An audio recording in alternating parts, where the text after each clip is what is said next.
Hello everyone and welcome back to another episode. I'm your host, the Millennial Investor, and today we are going to update these four charts that I update every single month: my annual dividend income, my monthly dividend income, my portfolio value, and my monthly YouTube income. So here are the monthly updates for these first two. Go ahead and take a mental picture because we're going to update these in 3, 2, 1. And there you go. There is the updated charts for my annual and monthly dividend income. As you can see from these numbers right here, on my annual dividend income, it went up from $259.60 up to $291.56. So that's about roughly about a $31 increase, $32 increase. So that's roughly about $5 to $6 every single month that I'll make now in passive income, doing absolutely no work doing that whatsoever. And then as you can see from my real monthly dividend income, these things are staggered. So as I buy these dividend stocks, as we go further and further along, the companies that I buy and the companies that I own, they take time to pay out and actually show up in my account. So from the time I actually purchase the stock till the time that I actually receive the dividend, sometime is 1, 2, 3, 4 months out. So you never really know. But that said, between all these companies that I own, you can see that it's really starting to pile up here. And usually on a quarter over quarter basis, you can see that these numbers are really starting to increase. And December is a big month, and I'm really excited to see what this will look like 3 months from now in March, because as I acquire more shares over these next coming month or two, I think that March, especially in 2021, is going to be incredible, maybe even all the way up close to $40. Okay, so here are my bottom two charts. Out of the four, you can see that number 4 is one that almost no other YouTubers out there disclose. And for some reason, I don't know why people hide this, but it's whatever. But I go ahead and show my portfolio value and my monthly YouTube income every single month on an updated basis. So here's the old charts and here's the updated charts in 3, 2, 1.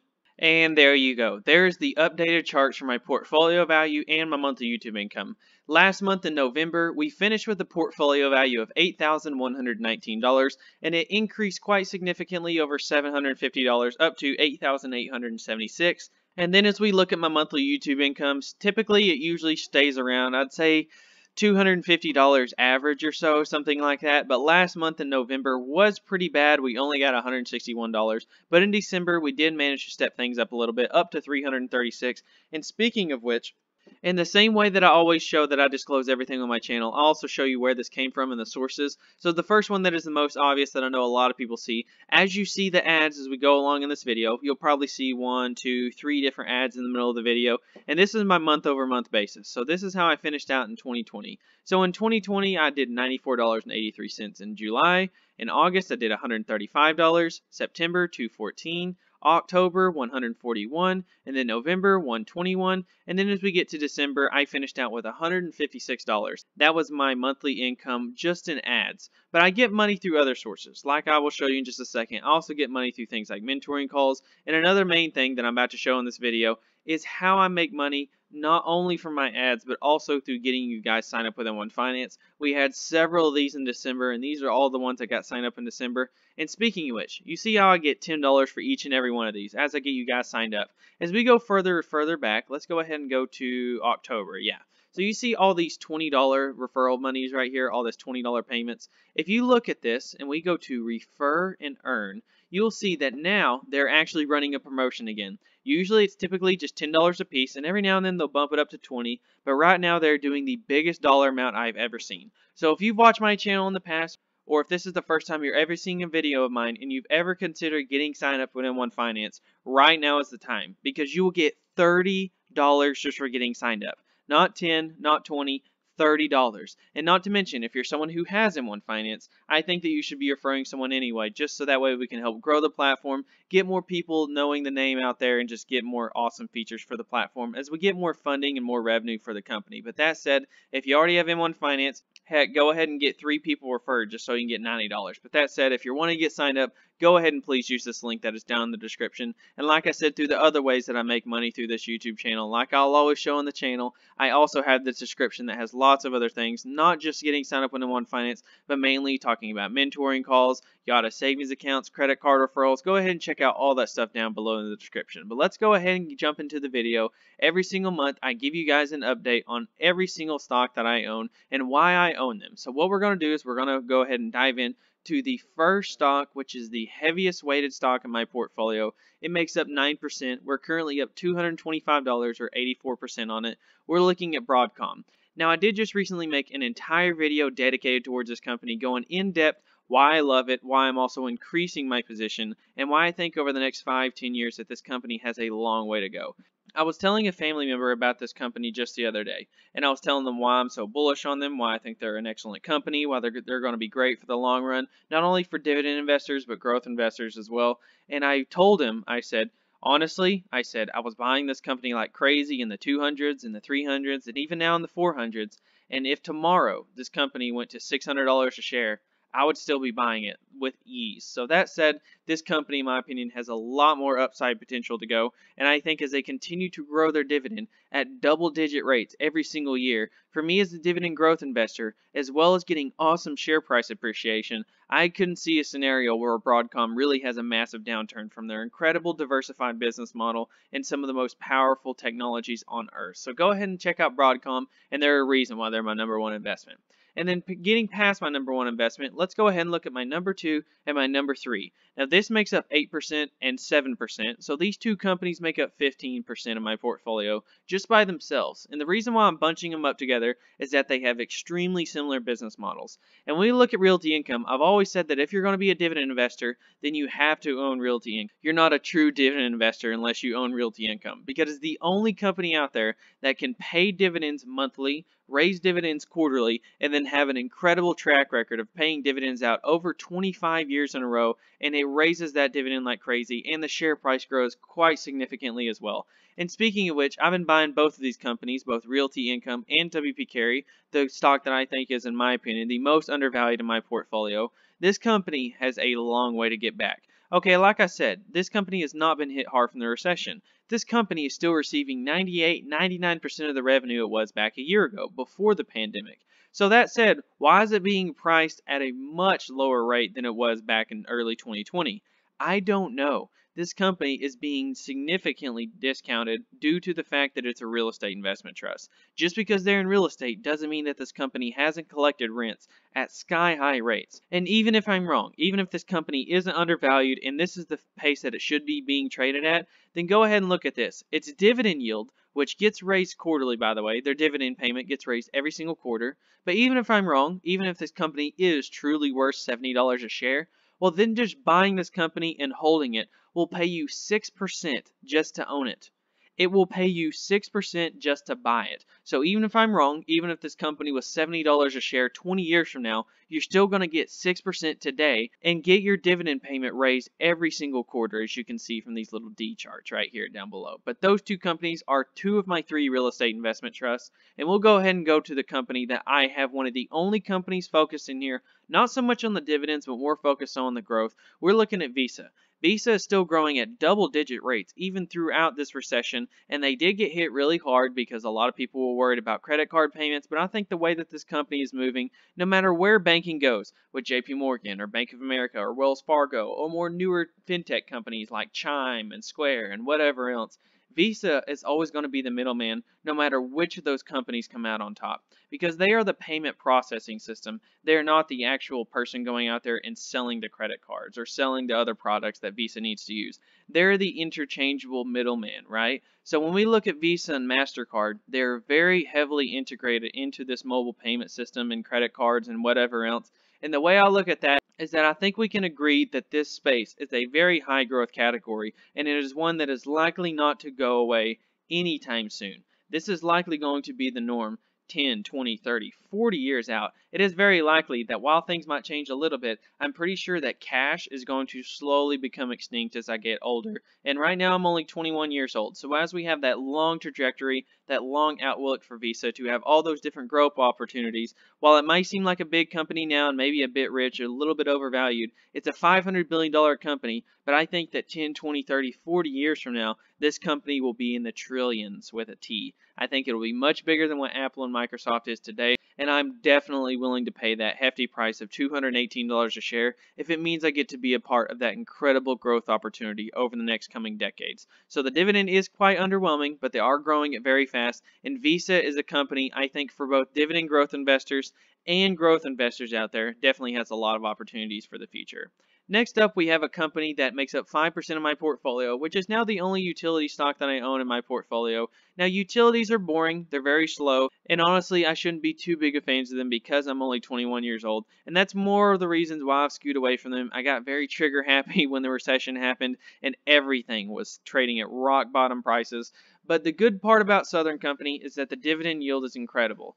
The bad news about this company is that the growth opportunities is going to be very slow and steady. This is the perfect company for someone that's, say, 60 years old and retired and just wants some dividend income. But for me, being 21 years old with not a lot of growth opportunities, while I don't like to skew very heavily towards Southern Company because it is not very growth oriented, not a lot of growth opportunities for the dividend there, the good news is the yield is incredible and it's a very safe, stable business model. The way I always look at it, if you lose your job, you're not going to go out and buy a new flat screen TV. You're not going to go out and buy a new car. But you will probably always find a way to pay your electricity because you're going to need to keep the lights on to keep you and your family safe. So that said, Southern Company is the one that provides natural gas and electricity and stuff like that. So Southern Company is going to be one that's probably going to be around for a long time because they're government regulated. They're going to grow steadily as time. And basically, this is just a good hedge against inflation.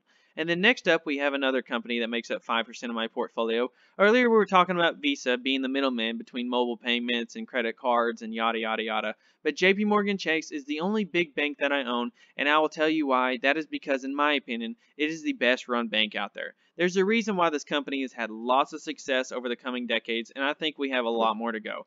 Now, they did just announce, I think off the top of my head, I believe it was $30 billion in buybacks. Whatever the plan was, it was tens of billions of dollars in buybacks. So as we get into 2021 and the Fed begins lifting a lot of these restrictions for dividend increases and buybacks, as those start to go away, I think that JP Morgan will begin returning mass amounts of capital to shareholders because they've been building up their reserves to prepare for this horrible pandemic that didn't turn out to be nearly as bad as they thought it would. Especially with quantitative easing and then other forms of stimulus, I think that this company is going to be able to thrive in 2021, 2022, and beyond. So I think even at $127 a share, this company represents massive value. Now, it represented a lot more value when I was buying this company like crazy when I was telling you guys about it in the 90s and $100 a share. But even at 120, even at 130, heck, even at 140, I'm still buying this company like crazy. And the cheaper it is, the more that I buy. So JP Morgan, an excellent company to own for pretty much any investor out there.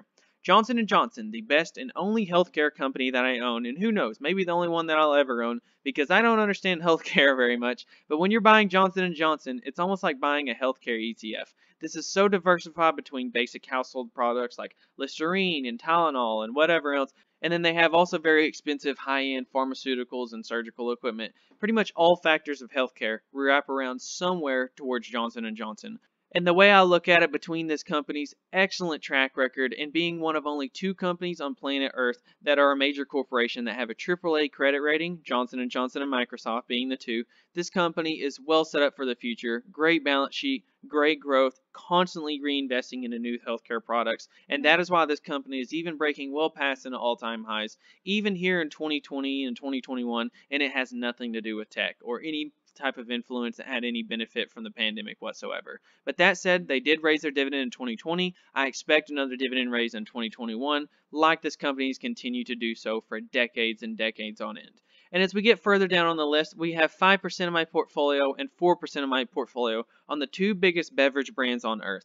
And my favorite out of the two is definitely Pepsi, as both a consumer and an investor. And I've went over so many times the different brands that these two companies have to own. And just for Pepsi's sake, I'll just name a couple off the top of my head. Cheetos, Doritos, Quaker Oats, Lay's, Aunt Jemima, Pepsi, Mountain Dew, Gatorade. So many brands are owned by Pepsi, and basically the way I look at it, when we look at Coca-Cola and Pepsi, is if people are ever going to need something to eat, snack foods being Pepsi, and if people are ever going to need something to drink, whether that be Pepsi or Coca-Cola brands, basically if that happens, if the human race is always going to need something to drink, then it is very likely that these two companies are going to be around for a very long time. And just to name a few off the top of my head that Coca-Cola has to own, they have their new sparkling water brand, AHA. They have Topo Chico. They have Coca-Cola, obviously. They also have other things as well, like Powerade and Tropicana and Dasani water and lots of other brands out there. And Coca-Cola, while they don't have snack brews, they only have beverages. They're constantly rebranding and switching things around to constantly reinvest back into their business and provide shareholders with lots and lots of increasing wealth. So that said, if you're owning two of these companies, basically they're slow growers. They're only going to raise their dividend probably by a couple percent every year. But that said, if they're able to maintain their financial status, they're going to be excellent investments over the next coming decades. Next up, we have one of the best industrial companies that has the history of the stock market with, I believe it's 62, 63 years worth of dividend raises. 3M owns over 60,000 different products that they produce. 60,000, from basic things like post-it notes to more intricate things like ink cartridges and telephone poles and insulation in houses and yada yada yada.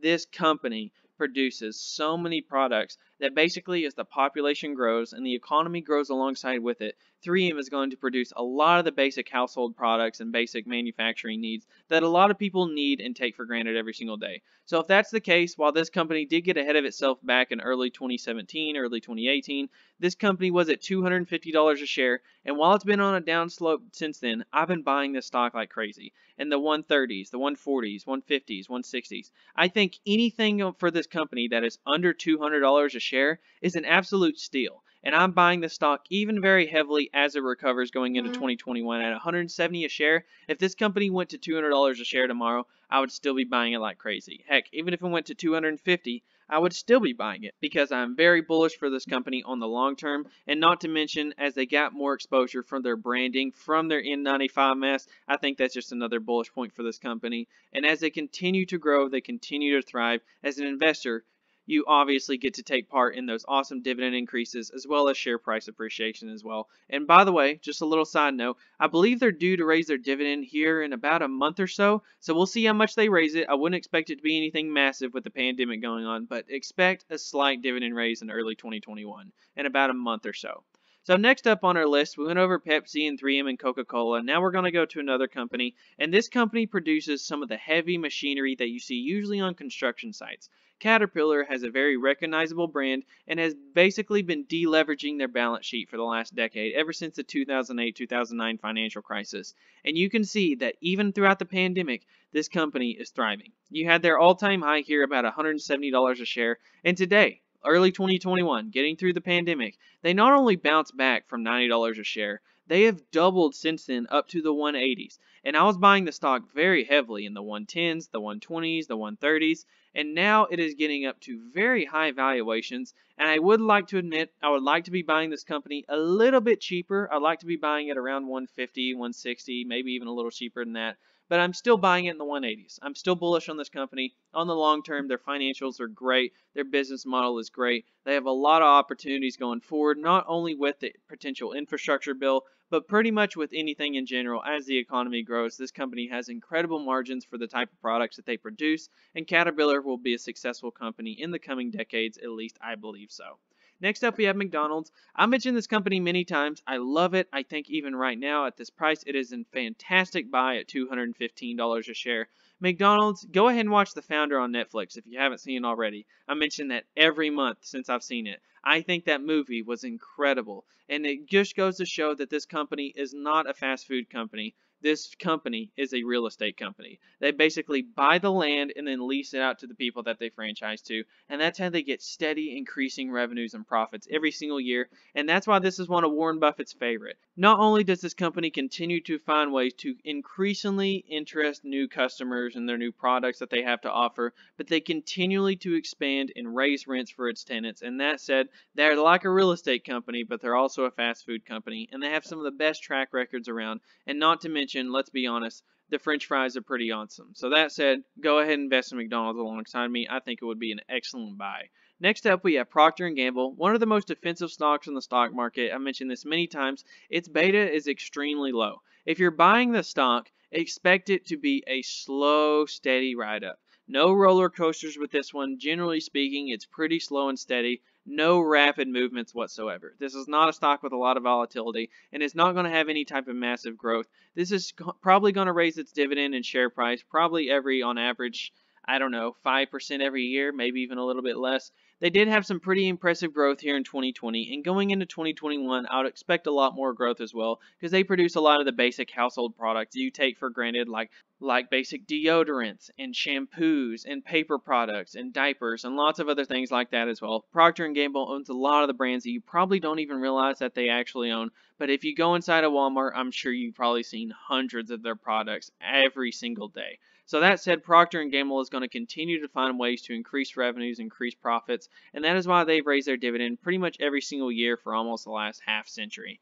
Kimberly-Clark is the company that has benefited a lot in 2020, and that is why it is one of the only companies that I'm actually down on. Because by the time I started investing in this company, while I started buying it back in the pandemic when it first started, this company was seeing record numbers. Why were they seeing record numbers? Because they sell toilet paper. They're one of the largest toilet paper and basically paper product manufacturers on planet Earth, and over 2/3 of planet Earth uses one of their products every single day. So while the growth opportunities is not massive, the incredible amount of cash flows that this company gets can constantly not only reinvest back into its business, but reward shareholders for owning their company. So that's why this company is a steady, slow trend up, and you can see their dividend has went from 92 cents to 97 to $1 to $1.03 to $1.07, and as you can see, they're due for another dividend raise in March, and they should be raising that dividend, announcing it at least, announcing the dividend raise in the next month or two. So expect another dividend raise, and the fact that this company is yielding over 3% in a quote yieldless market, I think that this is a steady hedge against inflation and an opportunity for a lot of slow growth for a dividend investor. So Kimberly-Clark, a very safe, very stable investment as people basically wipe their butt.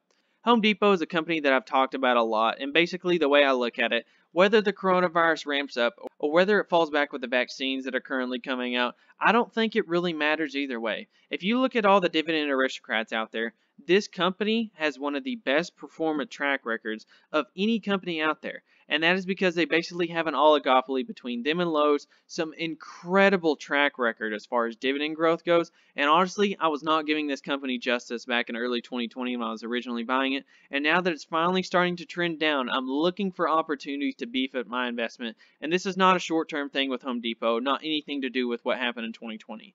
I'm wanting to keep this company at 4, 5, 6% of my portfolio, hopefully for the long term, as long as it's priced right. And then next up, we have Store Capital. Pretty much the same thing as what I mentioned earlier with Realty Income and WP Carey. Store Capital is a new trick, a new business model opportunity for the real estate sector. Now, I won't go into that too heavily because I mentioned this company many times. Go look at some of my past videos, but Store Capital, basically the same business model, a triple net lease real estate company. And as this company raises its rents from its tenants and increases its bottom line, shareholders are going to get some steady, hefty returns as they buy more properties, they pay out more to shareholders, and they continue to increase shareholder value. Next up, we have the only energy company on the list, NextEra Energy Partners. This company is basically reinvesting into renewable energy. And this company has seen a lot of share price appreciation, and not only that, they raise their dividend every single quarter. While the energy sector is probably the one I'm least educated on, it is a company that I'm very bullish on and I'm very positive is going to do good over the next 10 years. So NextEra Energy Partners, one that I've seen a lot of gains from. What am I up on it currently? 62%. I'm sure that that could even get to the triple digits going into 2021. So who knows? But NextEra Energy Partners is one that I'm very bullish on. And then my newest addition to the portfolio, I've talked about this one a lot recently as well, and just about a week ago I made a video about it as well. We're talking about Lockheed Martin. I love this company. And this company produces, I believe it's around 70% of all aircraft for the Air Force. And this company, when we're talking about the United States military, is pretty much the most dominant player out there.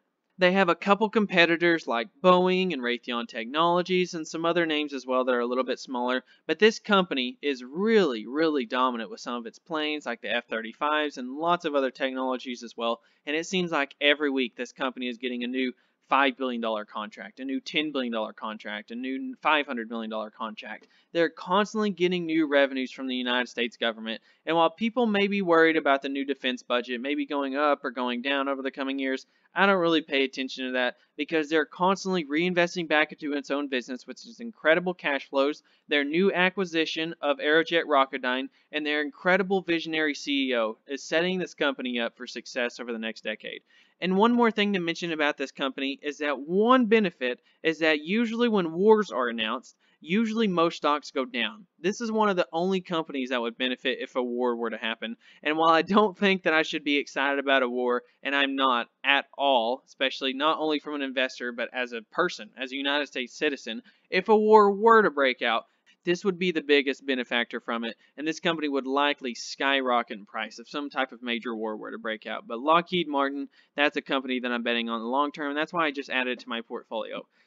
Altria. Altria is a company that, while I'm not super bullish on their business model, and they do have a lot of debt, their cash flow is so incredible that it's, how do you not own them? I mean, we talk about companies like the best yielder in my portfolio that I'm very bullish on is 6%, is WP Carey. And then a lot of other companies that I own, like for example Pepsi, it's around a 2.6, 2.8%, something like that. Johnson & Johnson, mid to high twos. McDonald's, low twos. Procter & Gamble, 2%. A lot of the companies that I own that I'm very bullish on, 2, 3%. Some of them up to 4. But when we talk about Altria, if you just buy this company and hold it, regardless of what the share price does, it will give you 8+% returns on an annual basis. Not only that, they have a dividend track record of raising its dividend every single year for decades and decades and decades. I believe it's something around 50 years or something crazy like that. Well, I'm not super bullish on cigarettes. I don't like cigarettes, and I'm not even really a big supporter of tobacco in general.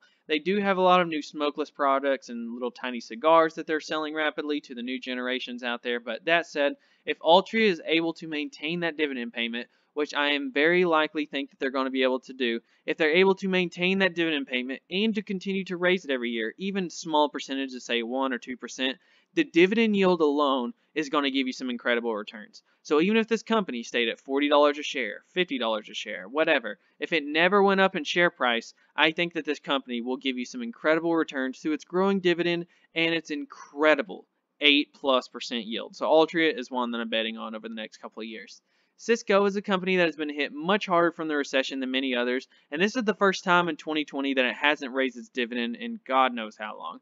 Cisco is usually a very high growth company. They deliver lots of food products to restaurants and cafeterias and stuff like that. But Cisco, while it didn't raise its dividend in 2020, I'm expecting a hefty dividend raise in 2021, and that just gives this company more opportunity to handle its balance sheet throughout this time of uncertainty. So Cisco is a business model that I think is so heavily integrated in other food chains, I think that is not really going to be going away anytime soon. So next up we have Starbucks. Now one of the great parts about this company is that their share price has went up massively. One of the bad news is that this company's share price has went up massively. They raised guidance for 2021. They raised guidance for 2022. They raised guidance for 2023, and they also raised guidance for 2024 just a couple months ago. And that is why this company's continued to show confidence back towards its shareholders, and even in the pandemic, and even having bottom line getting hit very hard in 2020, it raised its dividend over 10%. One of the only companies in my portfolio that in 2020 raised its dividend over 10%. This raised it more than Visa. Yeah, you heard me. The only company that I own in my portfolio that is just focused on growth, it has managed to raise its dividend at a faster rate in 2020 than Visa. This company just sells coffee, but they're so much more than a coffee company. They outright own over 90% of their stores outright, in person, the corporation does. They don't franchise, they license out, so they're able to maintain a lot of the profits back towards the corporation itself. They have an excellent app and reward system, they have excellent branding and consumer base, and the customer loyalty behind this company is one of the best that I've ever seen. It's almost like a cult-like following. There's no conversation as, oh, should we get Dunkin' Donuts coffee or Starbucks? Or should we get McDonald's coffee or Starbucks? The question is not where are we going to get coffee. The question is, what are we going to get this morning from Starbucks? And a lot of people have a daily routine, whether it be before work or after work or before school or after school or whatever. And a lot of these people have that daily routine where they go to Starbucks 1, 2, 3 times a day, every single day like clockwork. So Starbucks is a company that I'm definitely betting on for the long term, and I think will be very successful. One of the companies that is the most overvalued in my portfolio, there's a lot of hype going into this company about quantum computing, and they didn't raise their dividend nearly as much in 2020 as I had hoped, only a couple percent, about 3.5% or so, but Honeywell is much similar to that of a 3M, and while I have tossed it back and forth between what I'm going to do with this company, I have really appreciated some of the share price gains that I'm going to have, so I'll keep you guys updated Let's see what I end up doing with Honeywell in 2021. I don't know. Very overvalued, a lot of great returns, but also a lot of potential in the future. So I don't know. I'll keep you guys updated. Waste management, the way I look at it, while it might be trading pretty rich and the dividend raises are not anything incredible, it's one of the most recession-proof business models that I can find. People are always going to create trash, and waste management is always going to be behind it to clean it up. So as the population grows and we get more and more wasteful, unfortunately, waste management is going to get paid to clean up that trash behind them. Trash companies are pretty much always going to be needed. I couldn't think of a world where humans created zero trash and these companies just went bankrupt overnight. So Waste Management is a company that I see very successful over the coming decades as they continue to be able to raise their dividend and grow that share price at a pretty incredible price as well. So Waste Management is a company that I'm looking at betting on the long term.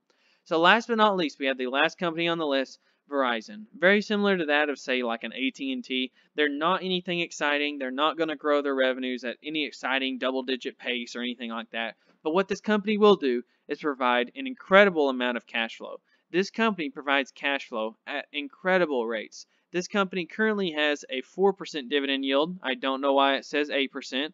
I think M1 Finance is freaking out on me. That's a little weird. I've never seen that. But that said, this company currently has a dividend yield of around 4%, and this company is going to continue to slowly grow over time. A lot of slow growers, much like that of a Procter & Gamble. People are always going to need cell phones. People are always going to need cell phone plans, and Verizon is going to be there to provide those services for them. And you're getting a hefty 4+% dividend yield just to own it right now. So if that's the case, I'm going to be bullish on Verizon for the long term.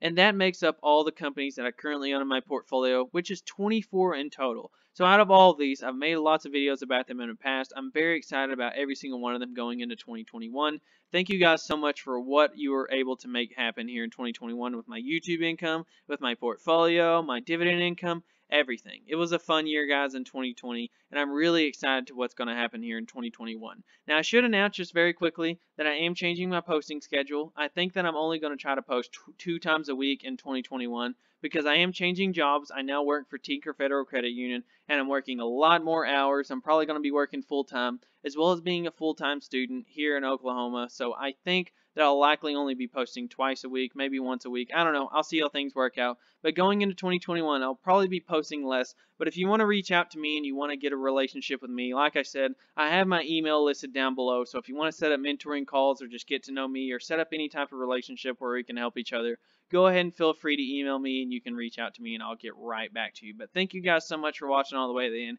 Get signed up with M1 Finance or anything else down below like I mentioned, and go ahead and get a free $30. But thank you guys so much for watching, and I'll catch you guys next time.